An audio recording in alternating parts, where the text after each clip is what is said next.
Hey Legends, this is the Most Alive and welcome to the full guide on how to play zombies in Apex Legends. Ever since the initial release on January 14th, 2021, a lot of the rules have been changed and added. So sit back, relax, and let's begin. The goal. What is the goal of zombies?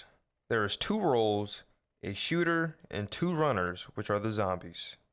The goal of the shooter is to survive as long as possible, and the goal of the runner is to kill the shooter as fast as possible. Shooter. The shooter can choose to be Wattson, Rampart, or Caustic because these legends can set up traps to slow down the runners, which we'll go in depth in the traps chapter.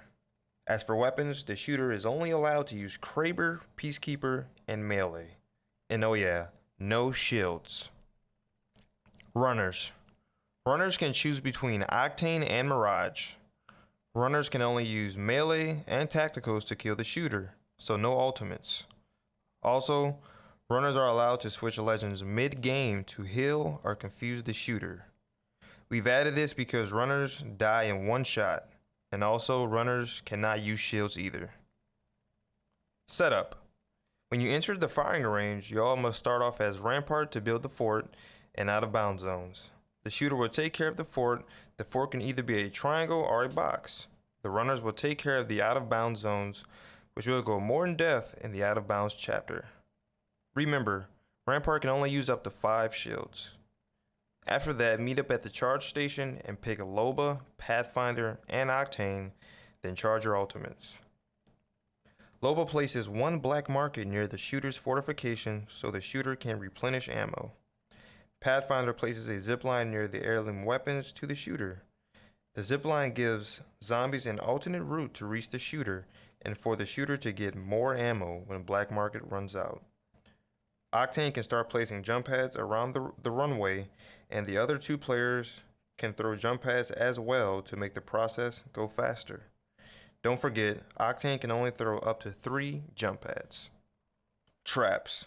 The shooter can set up traps to throw the zombies off their course. Traps can be placed no further than the end of the weapon station's platform. And take note, when you switch from Wattson or Caustic, their traps will disappear. Wattson, Caustic, and Rampart are the shooters. Let's start with Wattson. Wattson places fences. Shooters can use her fences to block off entire areas, slow down runners, or even close off jump pads. Caustic's Nox gas can be used to slow down, weaken, or spot enemies, and close off jump pads. Rampart can place up to 5 shields, so be smart where you place them. Also, Rampart is the only shooter that can use her tactical during the game, which is to only rebuild the fortification, which means she can only use her tactical in the fort's specific location. Use whichever playstyle works best for you. Out of bounds. The shooter has boundaries because they are supposed to be easy to find. The shooter cannot go past the stairway, the edge of the cliff, and the back area. The runners must place Rampart's shield to block off the boundary. The only time the shooter can leave the designated area is to grab ammo from the weapons station. If the shooter steps in the out of bounds zone, then it's the runner's duty to start a countdown of 10 seconds. When 10 seconds is reached, the timer will be stopped and that is game over. As for the runners, there is no boundaries because the more you stall, the higher the shooter's score will be. So let the games begin. Oh, he shook me! Thank you all for watching this video. And like and share because my goal for the Zombies game mode is to get more of the Apex Legends community to try it out. And as always, this is the Most Alive. Stay swimming, and most importantly, live life. Get him out of here, chat!